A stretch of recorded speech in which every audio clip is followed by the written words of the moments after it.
Assalamualaikum warahmatullahi wabarakatuh. Perkenalkan, nama saya Dini Sheila Fitra Kadar dengan NIM J1A125124.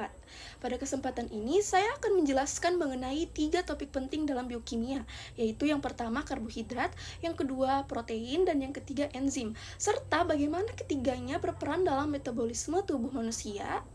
Materi ini penting karena ketiga komponen ini adalah dasar dari proses metabolisme yang menjaga tubuh tetap hidup, bertenaga, dan berfungsi optimal. Adapun materi pertama yang saya bahas yaitu mengenai karbohidrat. Apa itu karbohidrat? Karbohidrat adalah sumber energi utama tubuh. Sekitar 45-60% energi harian kita seharusnya berasal dari karbohidrat. Secara kimia, karbohidrat adalah senyawa yang terdiri dari atom karbon, hidrogen, dan oksigen. Adapun jenis-jenis karbohidrat yaitu dibagi menjadi 3 kelompok utama. Yang pertama, monosakarida. Nah, ini bentuk paling sederhana seperti glukosa, fruktosa, dan galaktosa.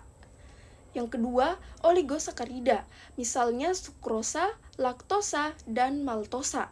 Yang ketiga, polisakarida. Nah, ini penyusun karbohidrat kompleks seperti pati pada tumbuhan dan glikogen sebagai cadangan energi manusia. Selanjutnya, pencernaan dan metabolisme karbohidrat.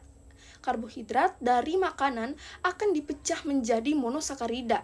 Glukosa kemudian digunakan dalam proses glikolisis untuk menghasilkan energi.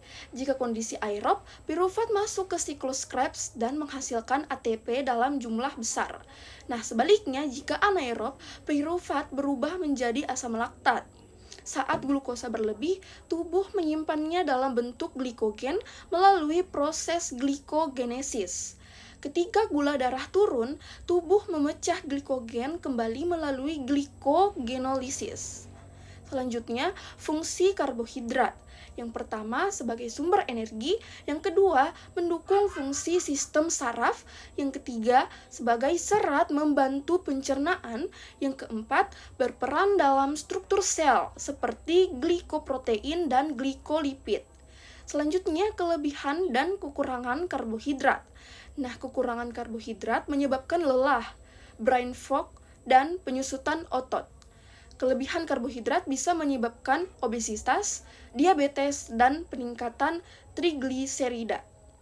Selanjutnya, materi yang kedua yaitu mengenai protein. Apa itu protein?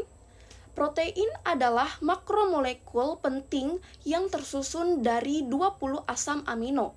Ada asam amino esensial yang harus kita dapatkan dari makanan, dan ada yang non-esensial yang dapat diproduksi tubuh.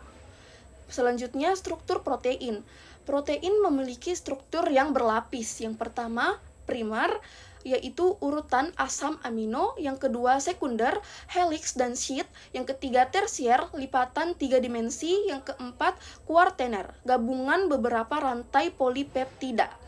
Adapun fungsi protein yaitu fungsi protein ini sangat luas. Beberapa diantaranya yaitu yang pertama enzimatis, mempercepat reaksi kimia. Yang kedua struktural, sebagai kolagen dan keratin. Yang ketiga transport, misalnya hemoglobin. Yang keempat pensinyalan sel. Yang kelima kontraktil seperti mesin pada otot. Yang keenam imunitas, antibodi, dan yang ketujuh regulasi metabolisme. Selanjutnya kebutuhan protein. Kebutuhan protein rata-rata berada pada kisaran 0,8 sampai 1,2 gram per kilogram berat badan. Adapun kekurangan dan kelebihan protein yaitu kekurangan protein menyebabkan stunting, gangguan perkembangan, imunitas lemah, albumin rendah, dan mudah infeksi. Nah, sementara itu, adapun kelebihan protein bisa membebani ginjal, meningkatkan risiko batu ginjal, hiperuresimia, dan gangguan usus besar. Nah, selanjutnya materi yang ketiga yaitu enzim dan perannya dalam metabolisme. Apa itu enzim? Enzim adalah protein yang berfungsi sebagai katalis. Artinya, enzim mempercepat reaksi kimia tanpa ikut berubah secara permanen. Yang pertama, enzim dalam metabolisme karbohidrat. Beberapa enzim penting dalam metabolisme karbohidrat, antara lain, yang pertama, heksokinase atau glukokinase. Nah, ini mengubah glukosa menjadi glukosa 6-fosfat. Yang kedua, fosfofruktokinase, yaitu tahap pembatas pada glikolisis. Yang ketiga, pirufat kinase, yaitu menghasilkan pirufat. Yang keempat, glikogen sintase, yaitu pembentukan glikogen. Yang kelima, glikogen fosforilase, yaitu pemecah glikogen. Nah, selanjutnya, enzim dalam metabolisme protein. Ada dua reaksi utama, yaitu yang pertama, deaminasi, yaitu melepaskan gugus amina dari asam amino. Yang kedua, enzim utamanya yaitu glutamat dehidrogenase atau GLUDH. Yang kedua, transaminasi. Yang pertama, transfer gugus amina ke asam ketolain. Yang kedua, enzim GOT atau AST dan GPT atau ALT. Produk akhirnya masuk ke siklus Krebs atau jalur biosintesis asam amino lainnya. Nah, dari keseluruhan materi di sini saya bisa melihat bahwa karbohidrat, protein, dan enzim adalah komponen yang sangat penting dalam metabolisme. Karbohidrat menyediakan energi, protein membangun dan mengatur fungsi tubuh, dan enzim memastikan setiap proses metabolik berjalan cepat dan efisien.